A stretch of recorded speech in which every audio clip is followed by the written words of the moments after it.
Last time we talked a lot about machine learning. Today I'm gonna tell you about the extension of machine learning, that is supervised learning, unsupervised learning, and reinforcement learning. But today we're actually going to focus upon this supervised learning thing. Okay, so let me start with few examples. Suppose we have a data set giving areas and population from a particular locality. Okay, so here is the example. Okay, I'm sorry for the writing. Yes. Anyways, area, the area covered by the particular population number, right? So if it is 100 kilometers 100 kilometers square, then it is 200 of population. 159 covers 369. 201 covers 540. Now they can be more set just like this. Okay, you can call them as training sets. Okay, training sets for the machine or for a uh, particular graph or something, like to calculate the population for a particular area. Okay, now coming to the plotting of the above examples we had, right? So this is basically a regression mapping. Okay, before that I would tell you that supervised learning is always calculated, or is actually explained to us via regression and classification. Okay, I'll be talking about it later. So this is the regression mapping in that sense. So this is the area thing and this is the population, right? So when we plot that, we get some points like this, and the graph turns out to be like this, something like a quadratic graph, or maybe. So whenever you want to find the population, okay, whenever you have the particular population, you get the area covered by it, but this is the approximate function if I tell you. And if you have the area covered by some particular point at a point in the graph, you can calculate the population, right? So this is quite easy. Now let me tell you that xi can be used as input variable and yi, right? X of I, this is the index value I, right? This is the input variable, and yi can be your output variable. Okay, so, or the target variable. Now a pair of xi and yi will give you the training example. Now whenever we feed a training set in a machine, it learns algorithms and draws some hypothesis. This you can see here, right? So you have a training set, right? And when that training set is fed to the machine, it learns particular algorithms and it draws a particular hypothesis or a model in that case, and the x, that is our input variable, that is the living area covered, it is a part of that model, and which gives us the prediction of the population, that is the predicted population y, right? So the problem here is continuous, right? Continuous, as you can see in the graph, it is continuous, hence we can use regression. But when y can take over only a small number of discrete values such as living area, we wanted to predict the population. We call this a classification problem, hence. Now the problem of taking labeled data set, taking off info from it so that you can label new data sets, that is something called supervised learning according to me, or yes, in simple words, function approximation. Now for example, I'll be giving you some input and output, that is your training data sets, and I want you to guess the function. Okay, so here it is. If I give you an input of 1, an output of 1, an input of 2, an output of 4, input of 3 giving you output of 9, input of 4 giving you output of 16, input of 5 giving you output of 25. Now we skip some part, right? An input of 9 giving you an output of 81, input of 10 giving you an output of 100. So what can you make out through this? That output gives, that input square gives you output, right? So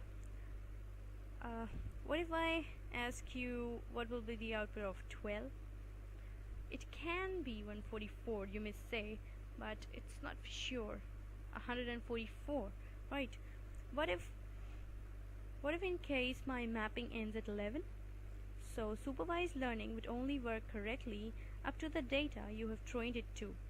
Hence, it will give correct values for 7, 8, for 6, 7 and 8, which I have missed out here because in my graph I will get them correctly. Okay, so yes, now I'm going to show you some example based on this. Okay, let's see this. This is an example of training data for a car. As you can see, it is going through the way straight, right, left, straight and right. Now when it has learned the behavior, it goes same way, straight, right and left. Yes, it falls. So as you can see in this example, the car is first trained by the user after supervised learning. It learns to drive by itself. This may work actually correctly after a little training, but only for the path it is being taught to drive, right? Hence, when it is trained to steer by itself, that is in the straight, right, left, straight, right format, when it does behave in it, it strictly follows that pattern and sometimes falls due to the change in direction of the path. Right, now let me go back. Yes, so I have yet another example for you coming on to this Mario. Right. Welcome back, Sethbling here.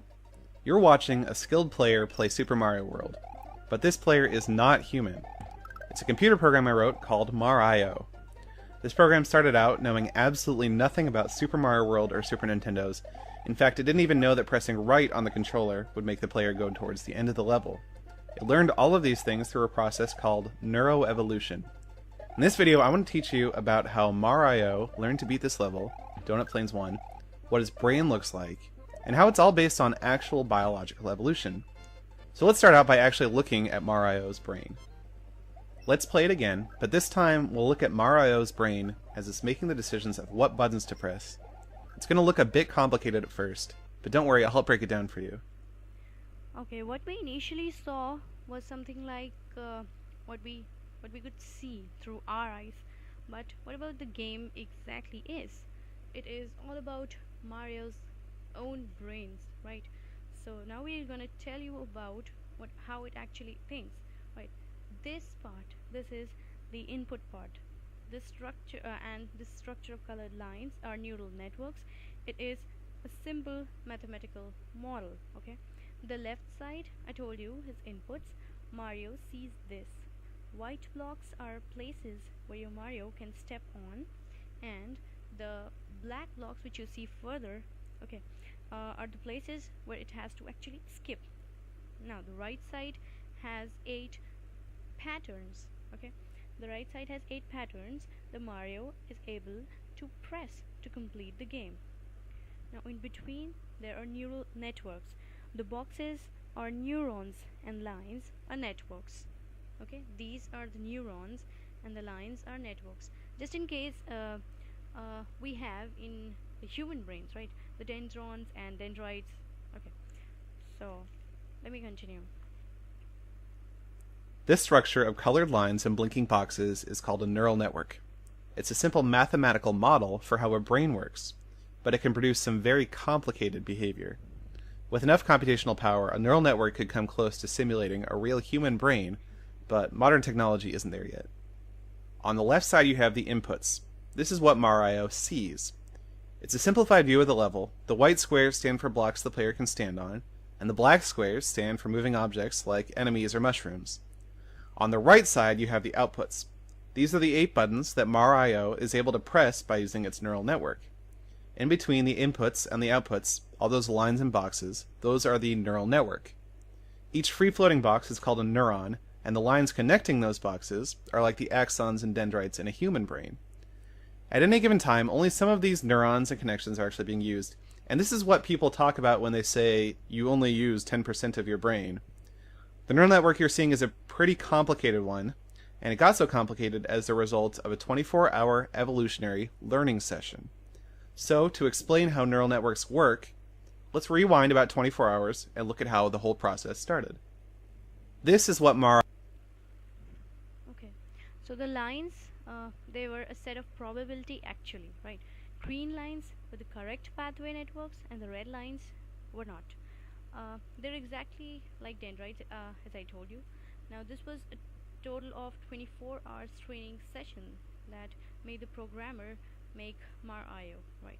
It has too much of regression and classification, which I'll be talking about later. So any questions you may ask in the comment section.